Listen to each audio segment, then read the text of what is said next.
hitting several vehicles as he drove through a residential parking lot before crashing into a lamppost, was allegedly drunk. The Malaysian Maritime Enforcement Agency (MMEA) scored its biggest drug haul so far when they foiled an attempt to smuggle into the country methamphetamine. Police seized 4.8 million ringgit worth of drugs which were meant for distribution in East Malaysia. Mental illness, abuse and trauma, environmental influences, boredom, to fit in, curiosity, misinformation, ignorance, rebellion and money. These may be one of the factors why people had involved in cases like drug trafficking and alcohol abuse, which contributes to several brain problems like slow-acting neurotransmitters, brain damage and more. These effects will be explained later.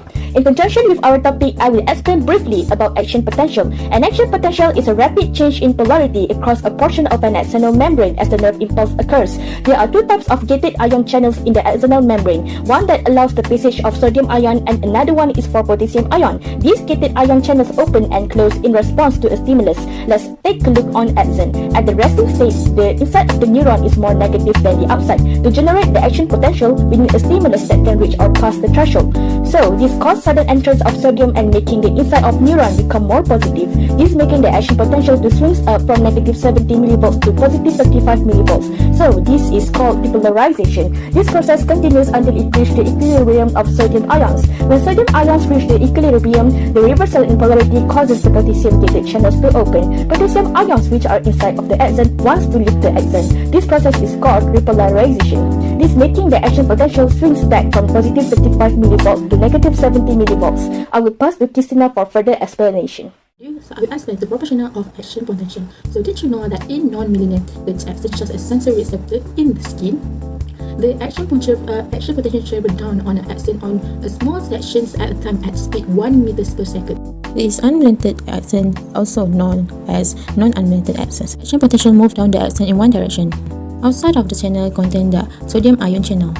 An action potential generate local current that tend to depolarize the membrane immediately. The sodium gates are open. Before the sodium gates are open, outside of the cell are more positive than inside. But after the Na gates are open and sodium enter the inside of the cell, the outside is more negative while inside were more positive. To summarize, after the Na gates are open, the inside are more positive while the outside is negative. Sodium gate closed, therefore the action potential cannot move backward. Instead, the intensity of the signal traveling down to the nerve fiber are determined by how many nerve impulses are generated within the given time span. Tokyo, okay. Do you have any idea on what a synapse is? No? Well, to put it simple, synapse is a meeting point between two neurons. And at the synapse, we have presynaptic and postsynaptic membranes. Presynaptic is the membrane of the first neuron, while postsynaptic membrane is the next. Remember, pre, before, post, after. Meanwhile, the small gap between the neurons is called the synaptic cleft. And because of the gap, nerve impulses cannot simply cross them. Hence, the transmission is carried out by what we call neurotransmitters. These neurotransmitters are stored in synaptic vesicles. To understand better, let us look at this diagram. Now, let's look at how it works. First, when the nerve impulse arrives at the axon terminal, it activates the voltage-gated calcium channel. Do you see that synaptic vesicle? Let's look at it as an envelope. So in this envelope, we have messages that need to be sent, which are the neurotransmitters. And when they are signaled to be sent, they move to the end of the cell and released into the synaptic cleft. You know, when the postman are told to send your mail? Yeah, like that. What exactly are these signals that you ask? Well, as the gated channel opens, calcium enters the terminal. The sudden rise in calcium ions stimulate synaptic vesicle to merge with presynaptic membrane. Hence, neurotransmitters diffuse across the synaptic cleft into specific receptor proteins at the postsynaptic membrane, much like a mailbox. The response of neurotransmitters can be towards excitation or inhibition.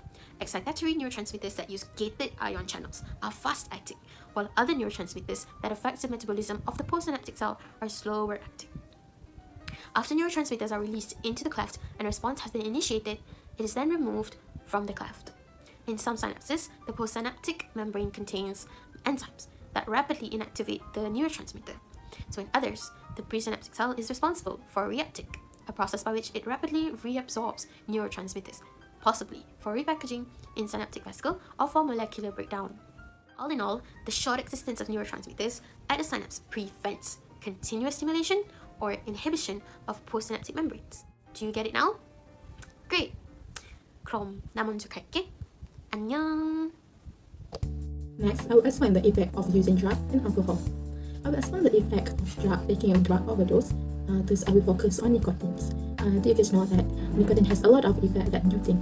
As we know that nicotine is in cigarette. It contains about 10 to 12 mg of nicotine. You don't inhale every milligram of nicotine as it burns. You probably inhale about 1.1 to 1.8 mg of nicotine by the end of each cigarette. That means that for a pack of 20 cigarettes, you're likely to inhale between 22 to 36 mg of nicotine. But a lot of people don't really care about this effect of the disease that they might get from it. So here I will tell you guys a few of using drug of nicotine effect. Mouth sores, blister of irritation of common effect of nicotine. Furthermore, there are several nicotine effects toward the central nervous system, which is dizziness, lightheadedness, abnormal sleep disturbance, blood flow risks, and headache.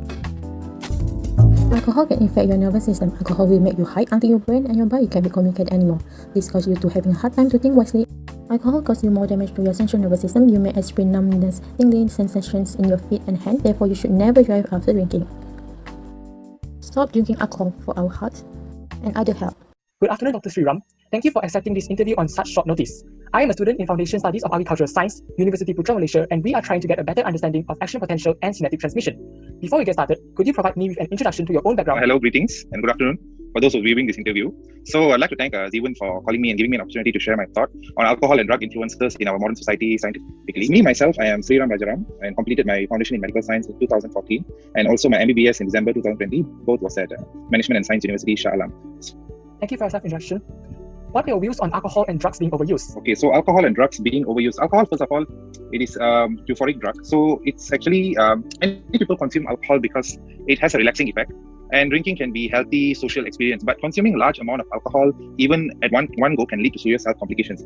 The main thing alcohol does to our nervous system is it depresses. So it creates a serious complication, like can even damage your liver on long process. And these complications include a few complications like you can have cardiac arrest at slower rate, and also it can give you a gag reflex. For example, if you're vomiting a lot, you'll have seizures. Seizures is quite rare, but depends on how they mix the alcohol with as well. But drug overdose depends on the drug, amphetamine, opioids, cocaine. So all these have different effects on our brain and also the nervous system. So some of the common symptoms depends on the severity of the drug overdose. Can be nausea, vomiting, drowsiness, loss of consciousness, trouble breathing. They can also have weird symptoms like aggression. They can lose control on their emotions. Thank you. Now, can you please walk me through the brief mechanisms and synaptic transmission? Action potential. Action potential is actually a very common physiology where everything we do, for example, it requires the threshold. So first I'll define what is action potential. Action potential is something that is a sudden, fast, transitory, propagating change of the membrane resting potential. So action potential is very fast. It is a propagatory change in the resting membrane potential. There are few types of stimulus that can be given in an action potential where we call it threshold. Also, action potential have a few phases which we need to understand, like polarization, depolarization. Synaptic transmission is when one neuron communicates with another neuron and the information is passed between. So this is called synaptic transmission.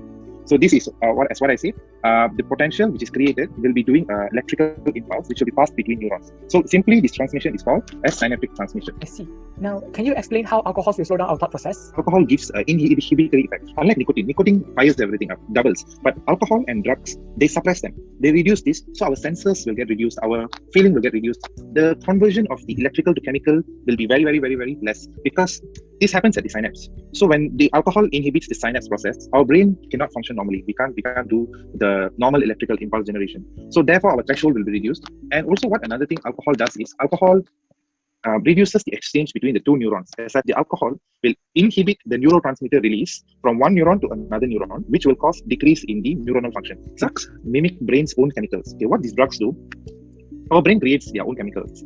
These drugs try to work like the drugs that is created by our own brain and inhibits what happens in the brain because it disrupts the communication between the neurons. We have a true chemical and a fake chemical now.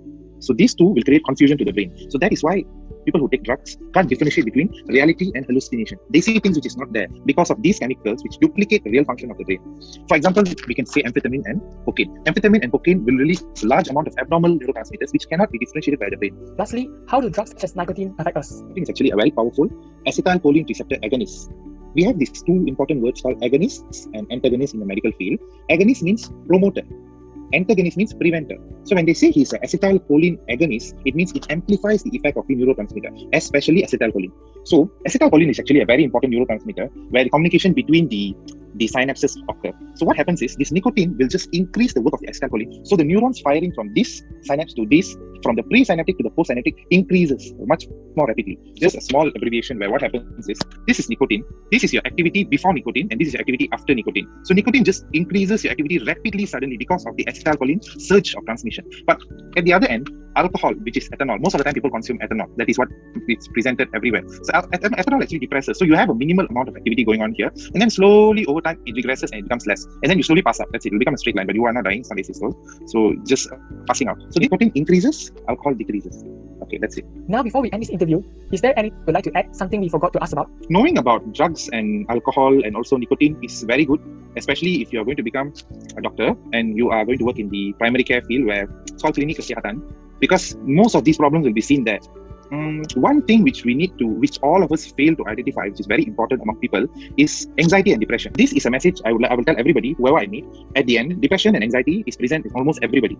Even me, even you, we can have it at any time of life. But it's important to not let it go to the next stage. So we as healthcare practitioners have to find out the root or prevent it from becoming worse. Thank you so much for your time. In conclusion, overusing drugs and alcohol may be caused by curiosity and environmental influences. Abuse of these items will affect our nervous system, such as the action potential of a neuron and the movement of neurotransmitters across a synaptic cleft. Overconsumption of drugs and alcohols will induce effects such as liver damage, cancer, infertility, cardiovascular diseases, and much more. Hence, as stated by Jim Carrey, life is too beautiful for drugs and alcohols. Thank you for your time.